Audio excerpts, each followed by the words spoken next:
So for the next session, may I invite Professor Vasant Nagvekar for his next talk on how to predict the likely organism. May I invite the chairpersons, Dr. Ajay Choksi, Dr. Praveen Jha, Dr. Raju Kanakia, Dr. Manoj Nahoti. So I'm going to just take you to various cases and see how can you really judge or suspect what would be the likely pathogen. This is the first patient, 56 years, female, decompensated chronic liver disease, multiple episodes of hospitalizations, prior exposure to meropenem, teicoplanin, as you know, it's always with mero, teico is always like a multivitamin.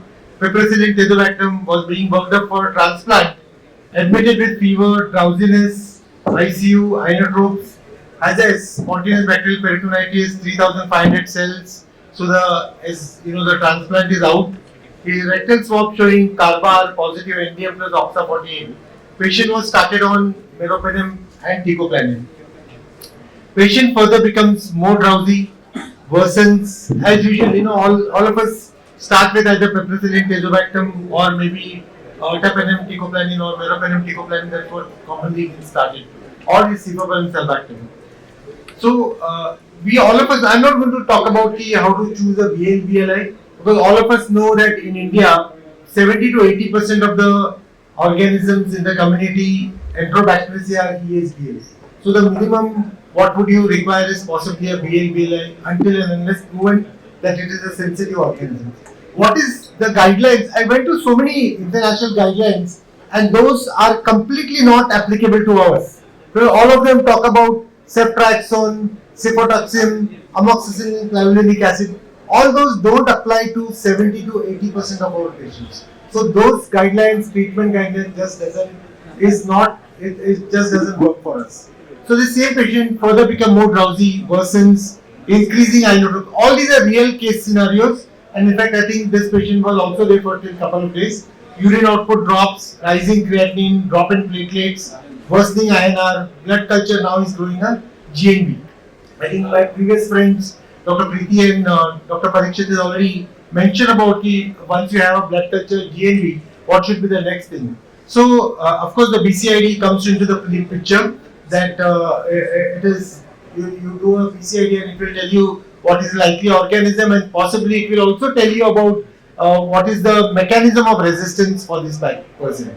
So what do we do? Should we add colistin? Should we add polymyxin B? Should we add Zevicepta astronam? Should we add Avibactam astronam? Or should we add fosfomycin? So it's very difficult to judge at this juncture.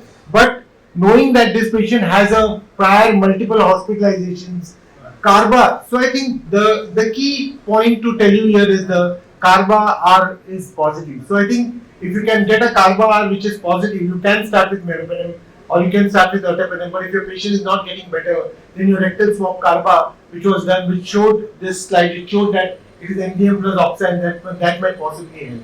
And this blood culture is growing a Klebsiella which is resistant to ceftazidime avibactam. That means it is not oxa-48, it is MDM plus oxa. And so most likely this patient would benefit either with Avibactam astrinam, ceftazidime avibactam, or it would be a colistin or polymyxin based therapy. So BCID showed MDM, so choices like in this patient as I discussed, it would be colistin, polymyxin B, but with rising creatinine here, choosing what is the right antibiotic here, possibly I would go with astrinam plus avibactam or ceftazidime with astrinam. So we have the panel discussion of 45 minutes. After half an hour, where we'll be discussing each and every point about this. How do you tear this and come to a correct antibiotic of choice in this patient? So suspect should have been prior carbapenem exposure and your rectal swab. So I don't think every hospital does a carba gene expert in the casualty. So in Reliance we do that on admission carba R for all those patients who have multiple risk factors. If you don't have Carba, at least you can send a rectal swab for aerobic culture, and possibly that may also help you to guess what would be the likely organism. So if your patient is in septic shock, whether the patient, then you just have to start broad spectrum antibiotics at high doses. Now, what is broad spectrum antibiotics will be dependent on the prior antibiotic therapy risk factors and what is the antibiotic exposures in the past that would derive. Like this patient was already exposed to meropenem. So likelihood that this person would be having a meropenem resistant organism would be most likely. If the likelihood of MDROs is not there, so you follow this scale and possibly you would be correct to somewhere close by. So these are the various new drugs which are available in, and some of them available and some of them not available into the market. I think we'll be discussing again more detail about this in our subsequent panel discussion. These are the various mechanism of resistance which Parikshit and Preeti have discussed. So I'll come to another patient. He is a 32 years male, PCLD sepsis, worsening hepatic encephalopathy, worsening inotropes, rising lactates with worsening LFTs, treated empirically with meropenem teicoplanin, and because he was not getting better, was subsequently been given colistin, micafungin and meropenem. All cultures have been negative. Subsequently, though the cultures were negative, possibly of a prior antibiotic exposure in the previous hospital, she starts subsequently improving and shows some good improvement. But during his ICU stay, he develops a new onset of hypotension on colistin, meropenem, micafungin and teicoplanin. So X-ray looks okay. So the chest is not the source of infection. He is on CRRT because of a renal failure. He is already on colistin, mero and teicoplanin. So now he's good gram-negative coverage. He is on a adequate good gram-positive coverage. So what should be the suspect here? So what would be the likely pathogens if a patient? I'm sure all of you must be dealing with such cases day in day out in your ICU. So what would be suspect? So here I would suspect possibly whether I'm dealing with a colistin breakthrough pathogen, whether it could be Elizabeth Kinge or Stenotrochomonas maltophilia, or it could be Burkholderia cepacia, or it could be Acromobacter, any of these, or it could be a prior exposure of teicoplanin, so it could be a glycopeptide resistant enterococcus, and since the patient is already an echinocandin, the chances that it would be candida is less likely. So this would be the likely suspect, and this patient turned out to be having a vancomycin resistant enterococcus in the bloodstream. And these are the two abstracts, thanks to my fellows Dr. Anusha and Dr. Parth for helping me to get this. So this was presented in one of the SITSCON meeting, and I'll come to this in detail about this enterococcus faecium. So about VRE and CRE. So the results, this was a Reliance hospital study, 50 patients with enterococcus faecium BSI. So all these 50 patients had bloodstream infections. We are not talking about urine, or body site or ET secretion. These are bloodstream infections. So out of that, 40 patients were glycopeptide sensitive and 10 patients were glycopeptide resistant. So we had 10 VRE patients here. The risk factor were host related were solid organ transplant, malignancy, immunodeficiency. This is apart from liver disease, we collected all of them. GI procedure, organ failure, and environment related was prolonged ICU stay and antibiotic exposures. So if you see this risk factors and environment, what I just discussed, of the 40 patients, 32 were previously exposed to antibiotics, of which one was exposed to all the three groups, cephalosporin, carbapenems, glycopeptides. 15 were already exposed to cephalosporin, carbapenems, 11 to cephalosporin and carbapenems. So this was, so that means almost every patient was was subjected to a beta-lactam antibiotic. Risk factors again were, while in those 10 patients who developed VRE, that is vancomycin resistant bloodstream infection, it was observed that 2 patients were exposed to all three, cephalosporin, glycopeptide and carbapenems, and 5 of them to glycopeptides alone. So among the 40 vancomycin sensitive enterococcus, 19 patients died, of which 14 died either due to immunocompromised state, solid organ transplant, malignancy or chemotherapy. 3 died due to organ failure, 2 died due to multifactorial reasons. So clinical outcome was, out of the 4 who died, 3 had advanced chronic liver disease and 1 was immunocompromised. So the conclusion, why do we are encountering so much VRE? Actually this VRE was a problem of the Western world. We have brought it to the Indian world now, in Indian continent, and the reason for this is, as VRE has limited treatment option and significant mortality, further insights into the risk factors associated with VRE bacteremia is warranted. The overuse of cephalosporin, carbapenems, actually cephalosporins and carbapenems and colistins are manufacturers of enterococcus because they wipe out your gut from the gram negatives and they help to overgrow the gram positives enterococcus in your gut. So that is the reason why you get so much of enterococcus. And depends upon who will get VRE is depending upon how many of them are exposed to glycopeptides prior. So in this Apart from this, glycopeptide use was a major risk factor for VRE. All patients who receive vancomycin or teicoplanin is being used routinely with carbapenem without fail. And this is the reason, unlike the vancomycin sensitive enterococcus, they were not exposed to glycopeptides. So the reason, major risk factor between, so both of the groups were to cephalosporins and carbapenems, but the people who developed VRE in the blood were the one who were exposed to glycopeptide. So the physician should act to strong antimicrobial stewardship even while treating gram-positive organisms and restrict use of glycopeptide unnecessarily to prevent a VRE. The mortality associated with Enterococcus specium was similar in both VRE with a P, highlighting that host and comorbidities actually play a major factor in the clinical outcome. So this case highlights that ongoing, if you have a new onset hypertension, think about Enterococcus, and if your patient is already on teicoplanin, then possibly you may be dealing with a VRE. So I'm not going to go into this. Treatment of VRE is very limited. You just have you just have linezolid, you have daptomycin, and you have tigecycline. So your mortality is very high, and it's very difficult to eradicate Enterococcus from the blood. So it's a nightmare actually. I come to the next patient, 69 years male, NASH-related CLD with portal hypertension, ascites. He had SBP in August, treated with peptides plus tigecycline, was now admitted with fever and was hypotensive, was shifted to the ICU, antibiotics were escalated to meropenem, blood cultures were sent in 2 days. He was vitally stable, and he was with resuscitation, he was shifted to the ward. Day 10, again had low-grade fever continued, and teicoplanin was added. The blood cultures which was sent from the ICU, he's coming from home, mind you that he's coming from home, and his blood cultures which were sent grew, BYC, that is yeast. So he was started on anidilafungin, was started for him. Patient did not improve. So what is the likely? So this patient is coming from home and having a yeast in the blood. So what is the likely pathogen? He was started on anidilafungin, which is would anybody would start, but this patient did not improve at all. So what is the likely pathogen? Yeast, which is the yeast which is most likely causing this problem. So it is just tossing the coin or guessing what could be the likely pathogen here. Like first time we talked about a CRE, we spoke about VRE, and now we are talking about patient coming from home and having a yeast in the blood. So if you see here, the blood culture grew Cryptococcus. So mind you that any patient walking from home and the first blood culture is growing yeast in the blood may be most likely to be a Cryptococcus unless there is a perforation or there is a SBP. If none of these abdominal signs are there and the yeast is coming from home, then think about Cryptococcus. The treatment is completely different. There are no biomarkers for Candida like beta-D-glucan. Cryptococcus don't have biomarkers.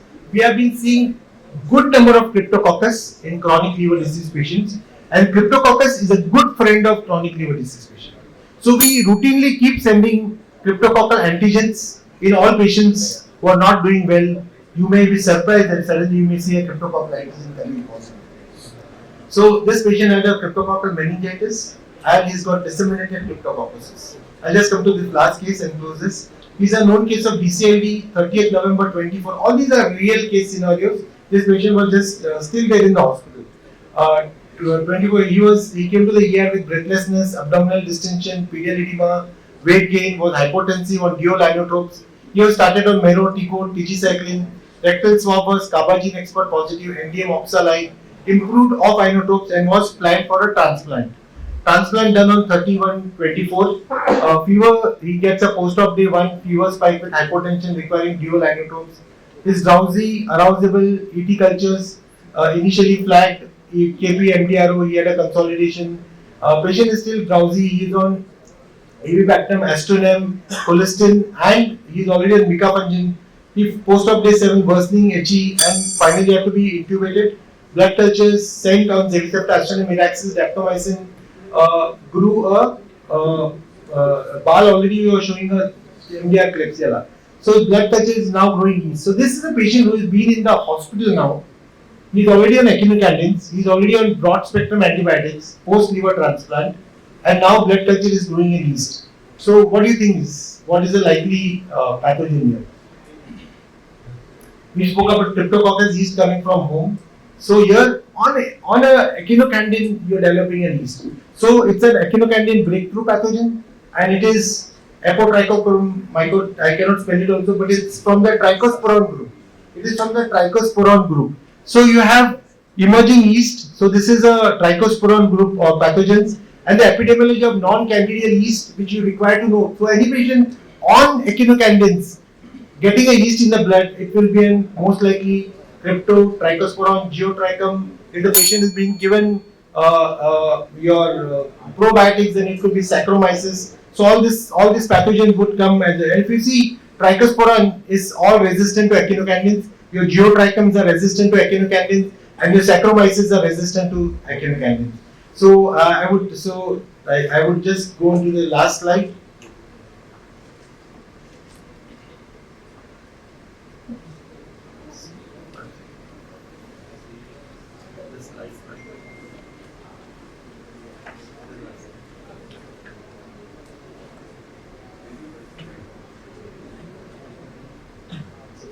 So conclusion was prior antibiotic exposure helps to suspect a CRE or VRE.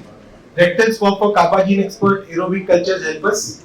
Yeast community acquired, please keep Cryptococcus in mind. Echinocandin breakthrough pathogens, emerging yeast, Trichosporon, Geotrichum, Malassea furfur, and your Saccharomyces would always be there whenever patient is on echinocandins. Colistin exposure would bring you colistin breakthrough pathogens like Chryso, Elizabeth Kinge, Burkholderia cepacia, Pseudomonas maltophilia, and many others. This is the way how would you suspect ongoing when the patient's treatment is going on, what would be the likely pathogen if the patient is in sepsis and septic shock. Thank you for your kind attention.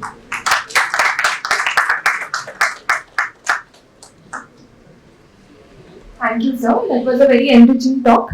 We'll have questions at the end of the 3 sessions. So, for the next talk, I'll invite Professor Sachin Pandit.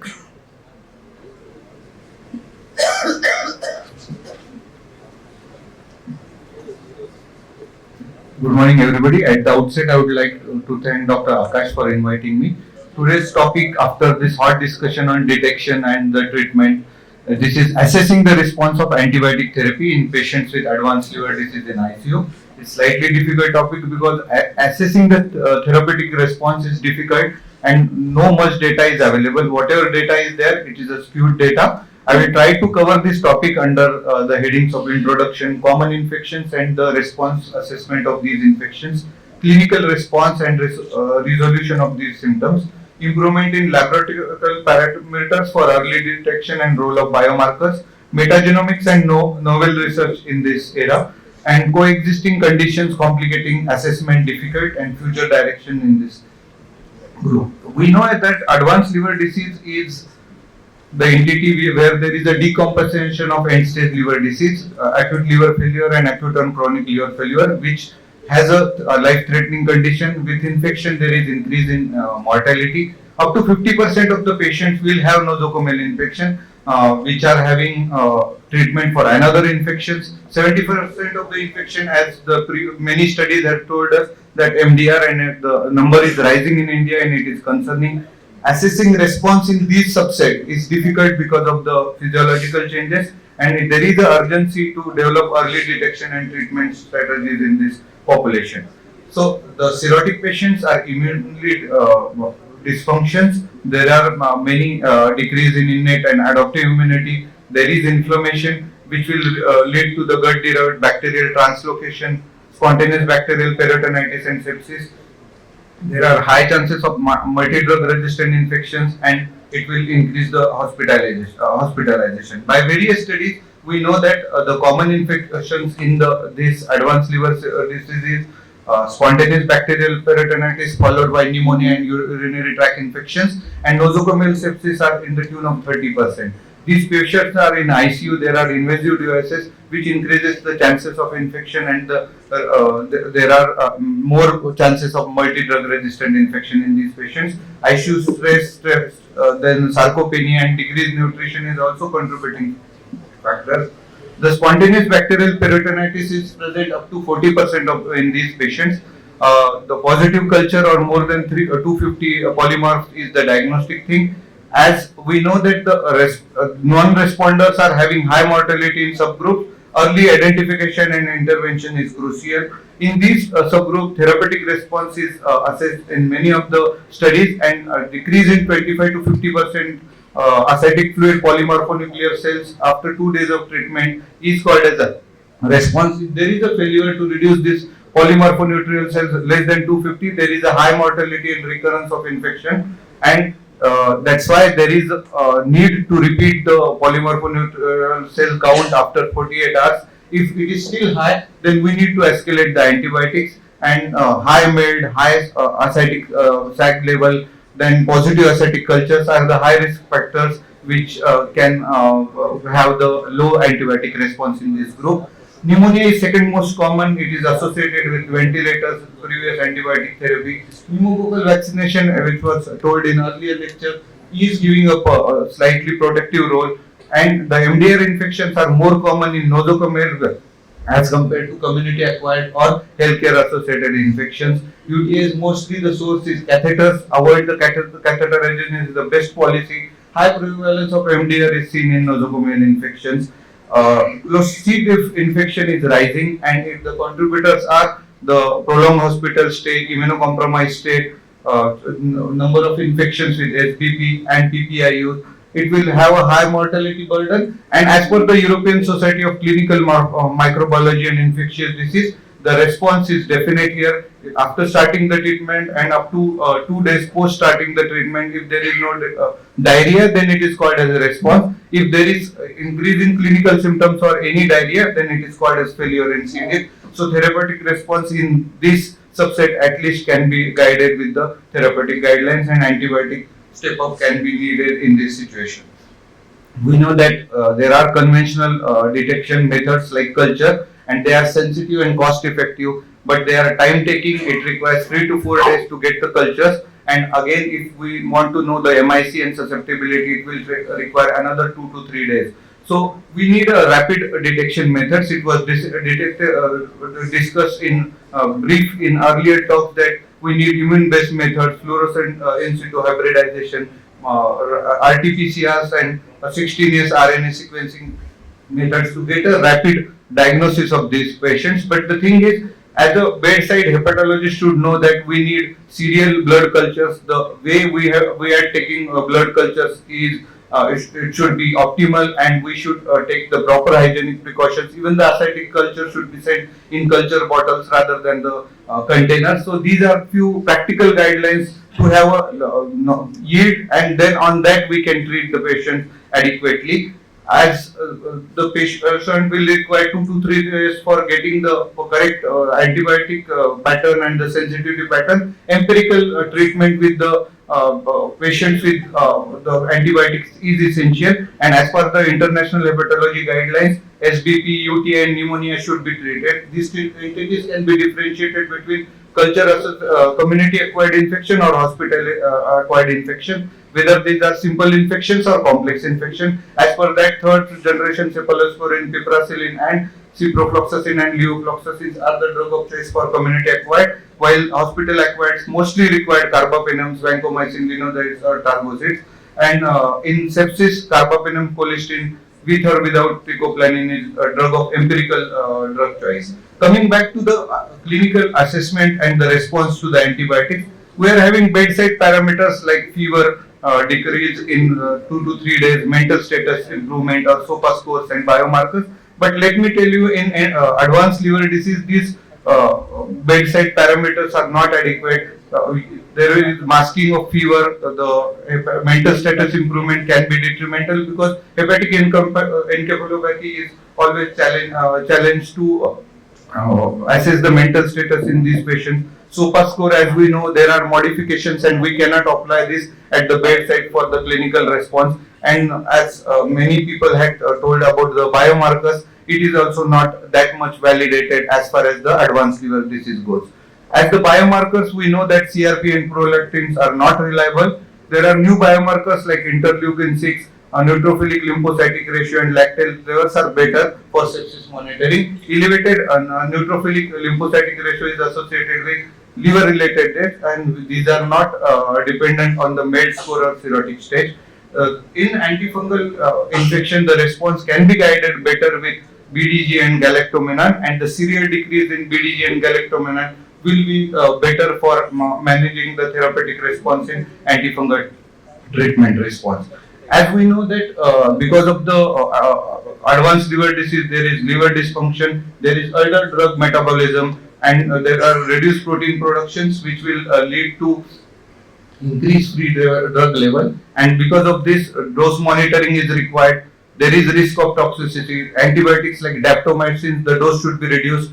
Penums, the dose reduction is not required with the advanced liver disease stage. Therapeutic drug monitoring and individualizing of this dose regime is required for a good therapeutic response in this subset.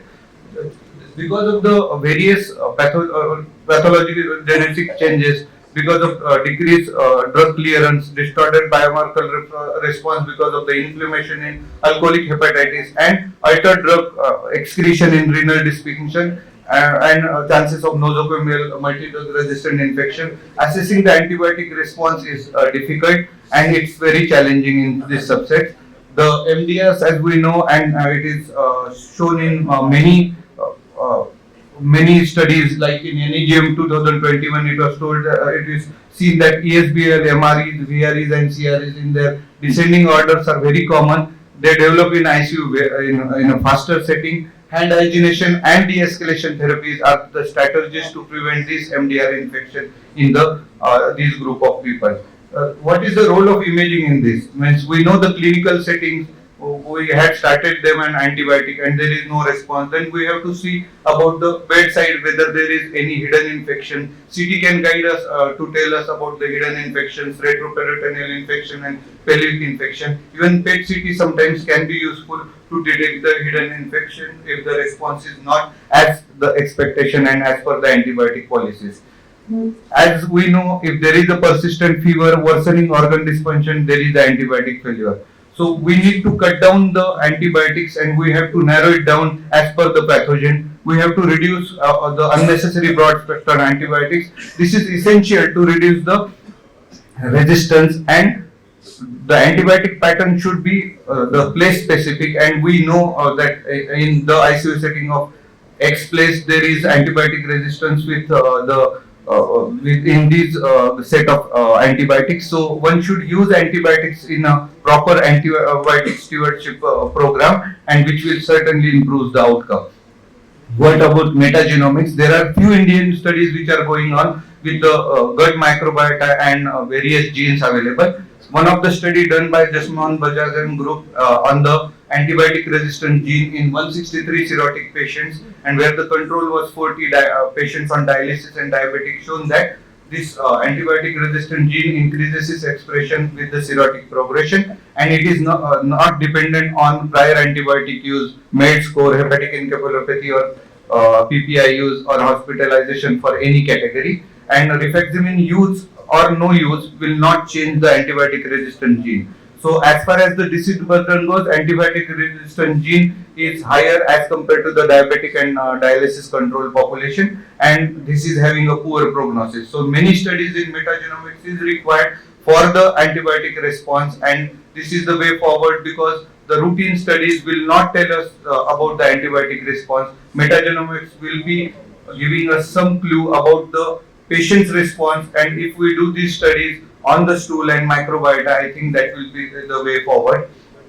There are few novel biomarkers for knowing about the infection resolution, like pre-sepsins and trail or protein 10, IP10, which are in pipeline, but no much data is available to say that these are the biomarkers to tell about the infection resolution. And fecal microbiota can be tried for the antibiotic resistant infection. Bacteriophage are used, but the guidelines are not there to tell us about the proper guidelines for the these bacteriophage use in antibiotic resistant infections. Artificial intelligence is a new tool, and for the sepsis prediction, epic sepsis models are available. The personalized antibiotic therapy, deep sepsis AI, and genomic AI are the new tools, and I think implementation of this AI to have a response in an early manner will tell us about the response, and we can use these AIs after formulation and randomized control trial in a proper manner in near future.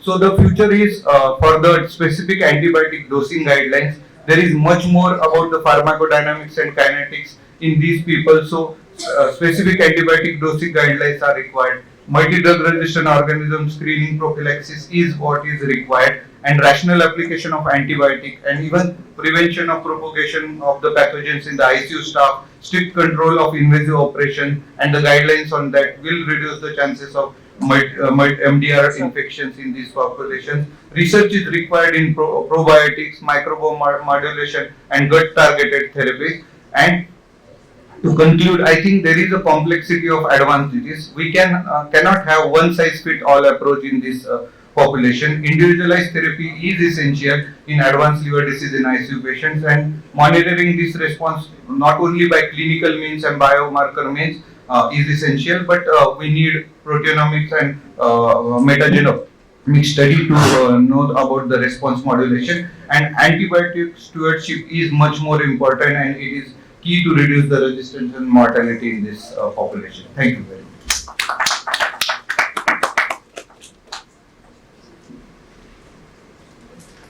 Thank you, sir. The talk encompassed so much. Now, for the next talk, may I invite Professor Sunil Taneja.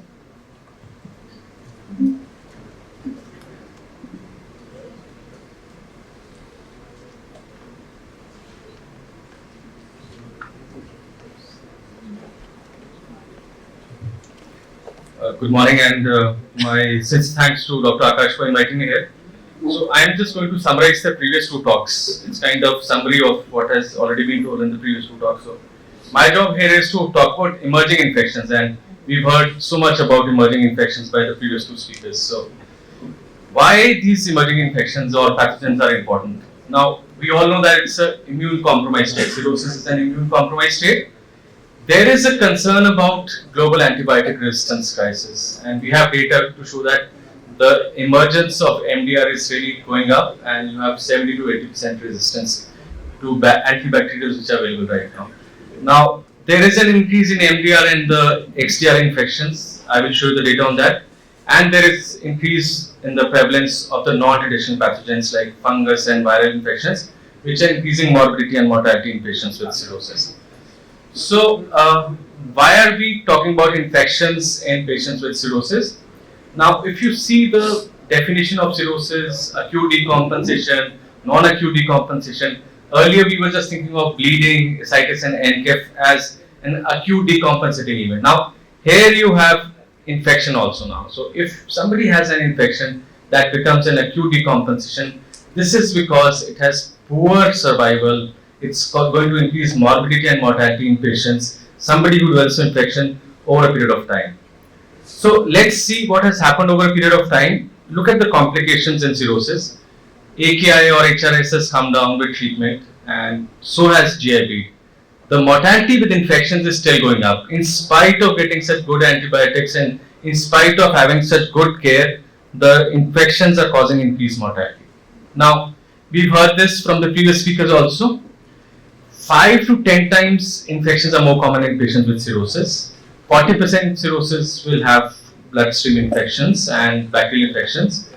And out of this, 30-50% would be community acquired. So these community acquired infections are treatable. They don't have so much of resistance. I'm just worried about these last two red boxes. The healthcare infections and the nosocomial infections, which tend to happen after 48 hours of admission. Not only this, the problem is that once you get an infection, there is a second hit in the hospital. If they get a second infection, then the morbidity and mortality further goes on. So any infection is detrimental, but you get the second and third infection, then there is 100% mortality. Now, what is this concept of for difficult to treat infections? We've heard about MDR infections. Definition wise, MDR is an acquired non-susceptibility to more than one agent in 3 categories. Now, what is XDR? Extensive drug resistance. It is resistance to one agent in all but 2 categories. So, if somebody is having resistance to a drug in 2 categories, is XDR, and PAN is where they are not susceptible to any drug. So, we are having issues with all the 3 categories, and I'll show you the data for this. Now, We know that SVP is the most common infection and pneumonia and UTI is second and third. Now, whatever infections you have in patients with cirrhosis, 40% would be somewhere culture positive, and that is from where you get these data on MDR, XDR and pan resistant. And 63% are culture negative because most of them would have received antibiotics before coming to you. Now, even in a peripheral hospital, lot of people are using high-end antibiotics, and before they are referred or they come to a tertiary care hospital, those antibiotics have already been given, and that is why you get culture negative infections, which are really serious. And overall, 40% of these infections are already drug resistant now. Now, anybody who has a MDRO, there is going to be empirical treatment failure. They will not respond to the conventional antibiotics. Not only that, if a cirrhosis comes with an infection which is MDRO, they are going to develop acute decompensation and ACLF, which again has a very high mortality. So overall, infections have a dismal prognosis. And let's see the global data. Now, this is by Dr. Piano from Gastroenterology. A lot of centers were included in this, including India. Overall, MDRO is seen in around 34%. This is world over data. Look at this red color. India. India is having more than 70% of MDRO infections. Now, obviously, there is a reason for that because a lot of our patients will get antibiotics even if it is not indicated. All of our patients will get antibiotics in a small peripheral hospital also, whether it is indicated or not. And even for a small indication, drugs are available over the counter. There is no control on the antibiotic use in India. So that is why you're getting all these MDR infections because easy access to drugs. Now, I'll just show you this data from our institute. We are a tertiary care referral hospital. So obviously, this data is a little biased because all these patients are referred to us. Now, this is by Dr. Nipun. He's done extensive work on infections and 10-year data. Around 1,000 patients. Now, 70% of our patients came with infection, 45% were culture positive, and our data showed 70% MDRO. So that's alarming, and this figure is going to cause a lot of problems in the future because whatever we do, we are not able to salvage these patients. And out of all this, 48% is CRE, carbapenem resistant enterococcus, and this is really dangerous because they will not respond to antibiotics. We do not have any more antibiotics to treat these patients. Now let's look at this data a little carefully. So this is the standard infections which you see in patients with cirrhosis. 40% would be SPP, 35% bloodstream infections, 20% UTI, 13% pulmonary, and 5 to 10% would be skin and soft tissue infections. Now look at this prevalence of MDRO in our data. It's to the tune of 70%. 10% is XDR and 15% is pan resistant. So whatever you do there, you're not going to salvage these patients. Now, where is the problem? So anybody who gets a pulmonary infection, it's primarily an MDRO. Skin and soft tissue infections again primarily are MDROs, followed by UTI, peritoneal and bloodstream infections. So very high prevalence of MDRO, which is very difficult to treat. So again, I would reiterate, let's see the data between the West and the Indian data. Now I'll just try and compare. Overall 38%, in India it's 40 to 50%, 21% in acute decompensation versus 57%, and 33% in ACLF versus 66%. This is all MDRO infections. Now, XDR in 8 versus 33%, and look at the mortality, 34 versus 70. So 70% of our patients are dying because of infections only. Now, this is what has been seen in our patients: carbapenem resistant in 48%, MDR staph in 10%, VRE 12.5, and ESBL in 43%. So difficult to treat group, but then yes, let's look at the risk factors for MDR infections. So anybody who is coming from a different hospital, who has been previously admitted, recent exposure to antibiotics, a lot of invasive lines, people are undergoing dialysis, central lines are there, plex is going on and so on, and ICU admissions, anybody who has diabetes, and obviously patients who are being given antibiotics like norfloxacin, and some data emerging on use of rifaximin also can lead to development of MDRO infection. So I'll just focus on this MDRO colonization concept. Again, this work is by Dr. Nipun from our institute. Now this is data of 125 patients. Now look at this data. Anybody who has an MDRO colonization, there's a 67% chance that they will go on to develop MDRO infection. Now anybody who doesn't have an MDRO infection, colonization, only 20% will go on to develop the MDR infection. So anybody who has colonization with these drug-resistant organisms has a high risk of going on to develop MDR infection. So that this is what is happening in our community. They come with infection already, which is harboring. It's kind of colonization, and the immunity is going down, and the infection flares up in the body. Now, what is the antibiotic susceptibility in infections? Again, healthcare versus nosocomial infections. Just look at this Asian data. Just 50% sensitivity to third generation and peptides, and 70% to carbapenem. So 30% are already, you don't have any antibiotics to treat. Now, what are the options for such patients? Look at these antibiotics. High in antibiotics, half of them are not available in India. So you don't have anything to treat your MDR infections. So let's go on. Obviously, we know bacterial infections are the most serious infections, and I've shown you the data on that, was the emerging infections. Now, let's look at the other group of infections, fungal infections. It's always a concern in patients with cirrhosis, and you are getting fungal infections because prolonged hospitalization. Patients are coming to the hospital again and again. They're getting prolonged antibiotics and so on. And it's one of the most important emerging nosocomial threat. Not only is conventional fungal infections which are happening, now you are getting atypical fungal infections, Candida auris and so on, which do not respond to the antifungal treatment. Now, the prevalence of fungal infections is around 5 to 10%. 1.6 million patients would be there, and yearly cost is around 136 million for treating these infections. It's an important cause of multi-organ failure, transplant delisting, and mortality. Often ignored or over-treated because it's very difficult to make diagnosis of fungal infections. You will not get the cultures, and biomarkers are sensitive, but they're not really specific, and it's kind of setting which decides that this patient is having a fungal infection. By the time the fungal infections becomes disseminated or you get a culture positive, you've already lost that patient. And there is lack of literature on directed efforts and surveillance systems. Very difficult to have surveillance policies to get fungal infections.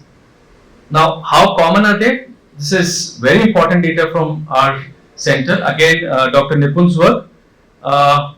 Invasive overall fungal infections from India, 15%. And look at the invasive fungal infections to the tune of 15%. What is the prevalence of invasive candidiasis? It's around 10%. And prevalence of invasive aspergillosis is around 5%. So, obviously, again, this is a complication which is happening in our patients. Difficult to treat, invasive infections associated with high mortality. What are the risk factors? As I said earlier, widespread use of antibiotics. Everybody is getting antibiotics right, left in our patients. Multiple hospitalization. They would be in and out of the hospital because of complications.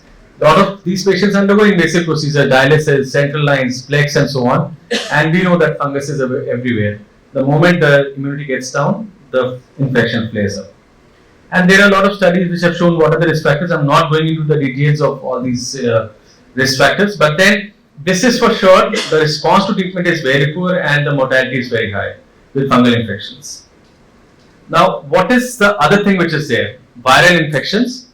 I'll just briefly touch on this. Now, we talk of bacterial and fungal infections most of the time, that this is a bacterial infection which is happening in a patient, he's died of a bacterial infection. And fungal infection is kind of, you anticipate, you treat, and then label them as fungal infection, irrespective of getting a culture or a report which is suggestive of a fungal infection. But then, viral infection is, I think, the entity which is not looked at in most of our patients. We have data on hepatitis A and E as a precipitant for ACLF. There's some data on CMV, HSV. We know that there is worsening of liver disease during the COVID infection, and COVID caused a lot of deaths in patients with liver disease. Some data on dengue virus and influenza also. I'll just show you two important papers on this. Now, this is from ILBS, and what they've done is, in 55 cirrhotic patients who were IgG positive, they assessed at day 0, 7, 14 and 21 for CMV reactivation. Now, 31% showed CMV reactivation on ICU day 7. Obviously, these patients had ARDS, secondary bacterial fungal infections, and they also had raised pro-inflammatory cytokines. But then, what they realized that the overall mortality did not vary between patients who had CMV reactivation versus no reactivation. But then, this data is very important because I believe that if somebody gets a CMV infection, they will be having a higher mortality. So I think we need more data on this, and this looks very impressive. There is some data from Dr. Jalan's group also which shows that CMV infections are or can be a precipitant in ACLF and is associated with high mortality. So more data is coming on viral infections, especially CMV. Last but not the least, respiratory tract infections, and again data from ILBS. So sepsis can be precipitated by viral infections also, and these are the respiratory infections. This is by pan-PCR what they have done. So 1391 patients tested, and respiratory viral etiology was seen in 23%. And look at this, viral bacterial plus fungal etiology, cause of sepsis in 3%, viral plus fungal in 11%, isolated viral etiology in 55%. So these are patients who have those symptoms suggestive of viral infections, and when they evaluated by pan-PCR, they got these reports of rhinovirus, parainfluenza, RSV, influenza A and influenza B. So obviously we do not really think of viral infections, but they should be kept in mind. If your patient is not improving, if there is a setting, then viral infections can happen and can cause worsening, and they should be treated. So let me summarize here. Patients with cirrhosis are at high risk of developing serious infections because of cirrhosis associated immune dysfunction, increasing intestinal permeability and gut dysbiosis. Now, emerging pathogens are problematic. Obviously, there are concerns about global antibiotic resistant crisis. There is increase in MDR and XDR infections and rising prevalence of non-traditional pathogens, which I've shown you, especially the fungal and the viral infections. Now, MDRO, fungal and viral infections, they are very difficult to read. Whatever you do, they will have very high mortality. Appropriate and early initiation of specific measures might improve survival. So you have to identify early, try and prevent infections rather than trying to treat them. And local antibiograms, infection policies and dosing strategies are very important. De-escalate antibiotics as soon as the patient improves. Do not continue antibiotics for 14 days, 21 days, just based on the previous data that you have to continue antibiotics. So once the patient improves, you can stop the antibiotics and just closely follow them. I will stop here and I'll be happy to take questions. Thank you very much. We'll have a Q&A session for 10 minutes. This question is for Dr. Taneja. With such a rise in resistance, what is your view on keeping patients with liver cirrhosis and infections in a closed ICU versus open ICU? So I think the data has shown that doesn't make a difference where you keep the patient. The infection control policies have to be correct. Yeah. So in the private sector, I mean, if you go out of the super specialty hospitals, you won't have antibiotics stewardship at all. Yeah. So I think that is what is required. So antibiotic stewardship policies, infection control policies have to be same for a closed ICU or an open ICU. It cannot be different for both. So that policies have to be. It doesn't make a difference where you keep the patient. Hand washing is very important. We don't even wash our hands before we go and examine the patient. So small things can make a difference. Dr. Taneja here. You said, and everybody said, that 60% of the cases are culture negative. So data of MDR comes from 40% positive. So still about 70, 75, 80% are not MDR. Probably.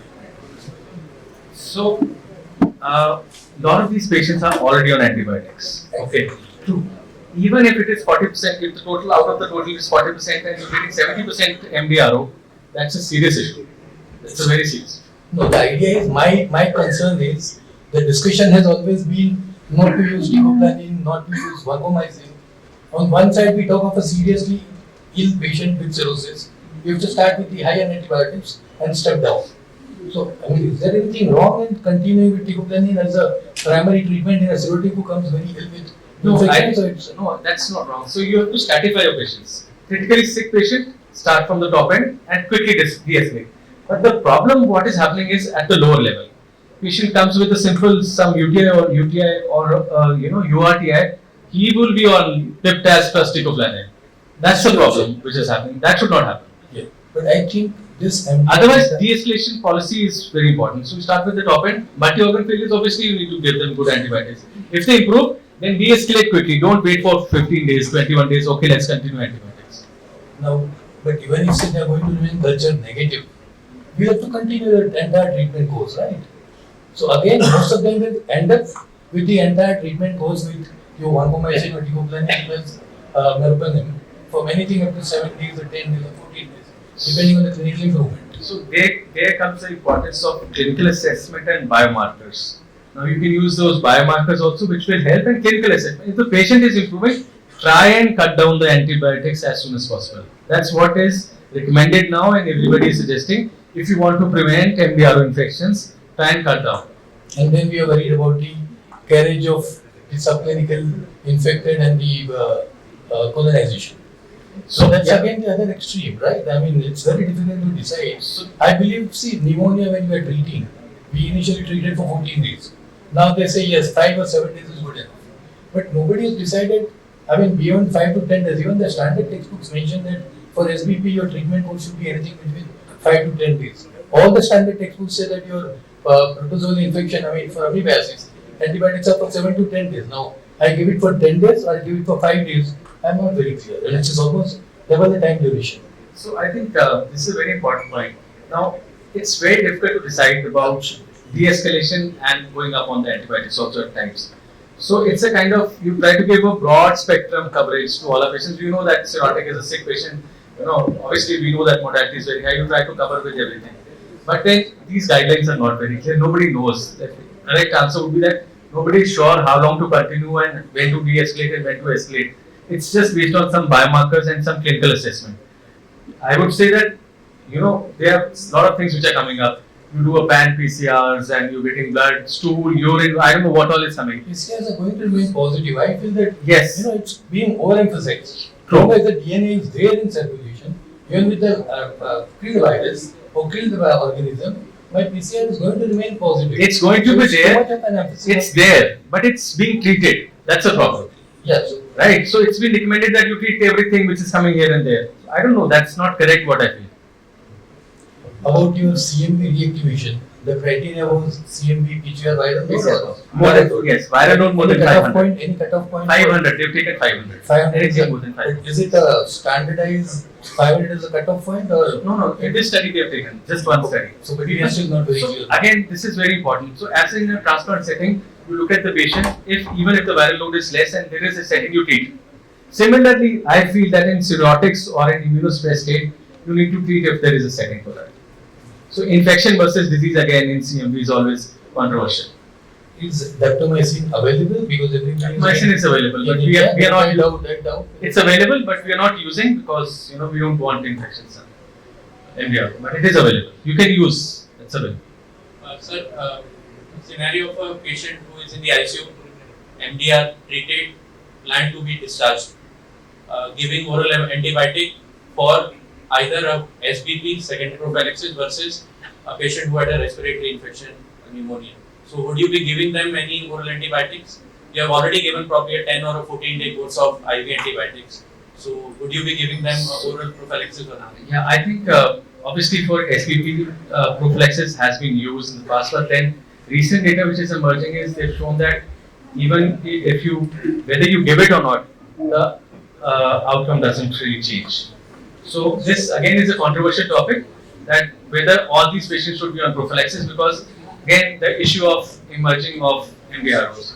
So till now, I mean till date, we are giving obviously scary prophylaxis to all our patients, but maybe the data will emerge that you don't need to give them except in a specific setting only. Because if you treat an MDR and you are discharging them on non-clots or lymphocytes, That doesn't work. Doesn't work. Doesn't work. I have a couple of patients for Dr. Nagwekar. Is he around? Dr. Nagwekar, excellent cases.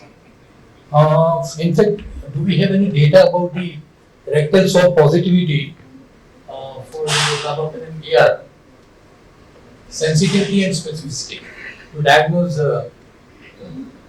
carbapenem AR So in a given case. Yeah, so majority of the carbapenem resistant FCLR which are there, almost more than 98, both E. coli and Klebsiella are more than 98% susceptible to your polymyxin B or cholesterol. OXA 48 Klebsiella are only 30%. For Septazidime, Avibactam, Astrenem, the susceptibility for E. coli is around 70%.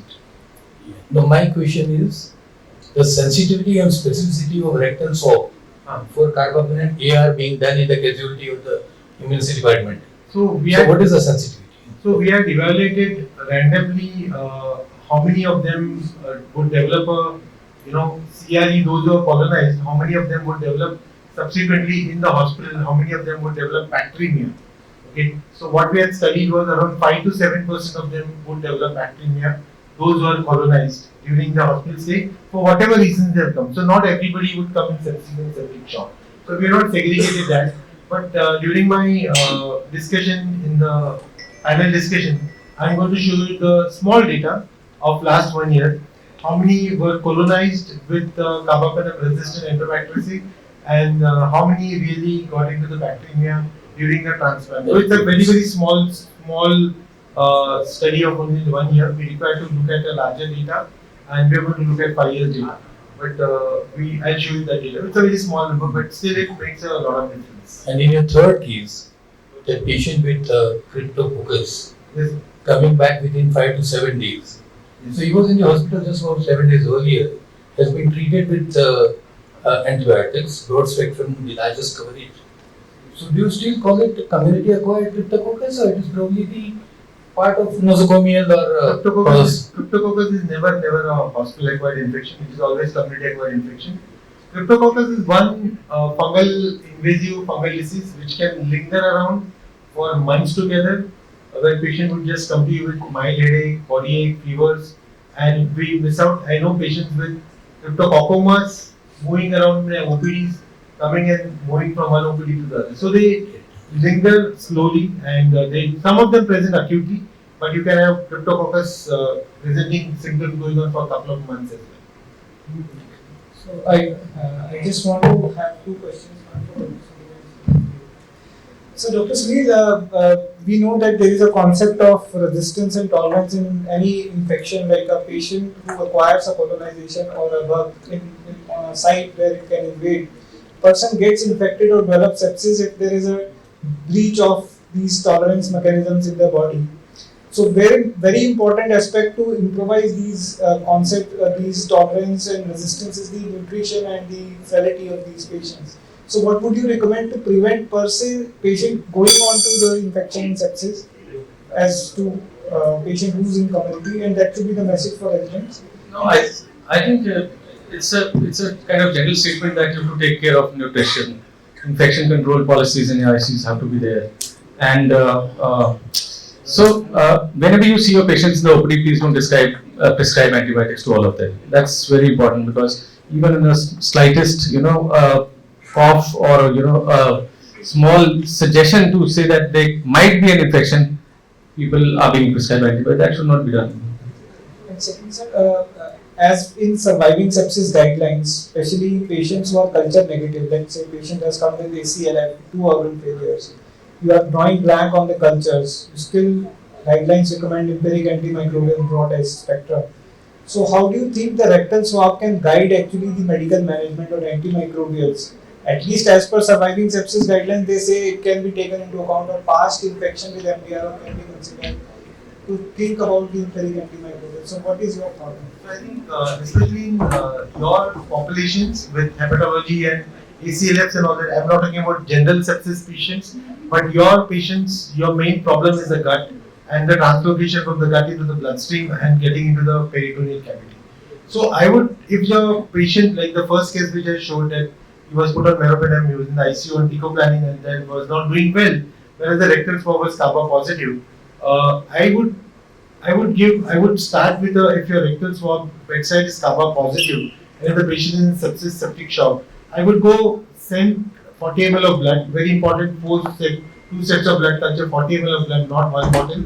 I would give him a broader coverage in first 48 hours, and once the cultures come, I might de-escalate, depending on the clinical situation, sepsis and septic shock. Because cirrhotics, ACLFs don't give you time. They would just go down in 12 hours, you will not know. So I would hit them hard in the beginning, and I would always look at my cultures and then optimize my treatment subsequently. That is what I would do. So MDM Yeah. positive, you would give anti-MDM therapies like If the patient is in sepsis or septic shock, and if the prior hospitalization, meropenem exposure and all that is there, I would go and because once it is in inotropes and all that, the urine output drops, and then going into the CRRTs and all that, then that means you have lost the game actually. So let me add one point here. So the message should not go that start taking rectal swabs and prescribe higher antibiotics. That setting is very important. If you have a critically sick patient and you think that this could be an MDRO, then use that report. Otherwise, don't start antibiotics like this. My question is to Dr. Sachin. You had alluded to the SVP response. So my question is, do we have evidence and rationale for checking response in all those admitted with SVP versus only those who have, worsening organ failures or no improvement clinically? That is, the study is for the persons who are not responding. So for every patient with SBP, obviously if there is a response, we should not do a repeat paracentesis. If the patient is persistent with fever or there is pain abdomen and requiring inotropes, then after 48 hours, this thing repeat PM count is what is mandated.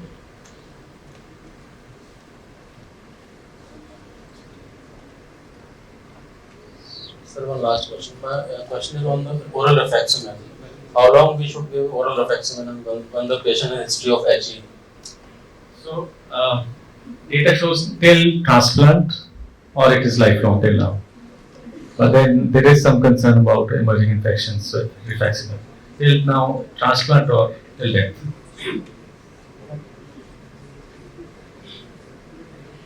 Thank you all the speakers for a wonderful session. Now we start with the next session. Thank you.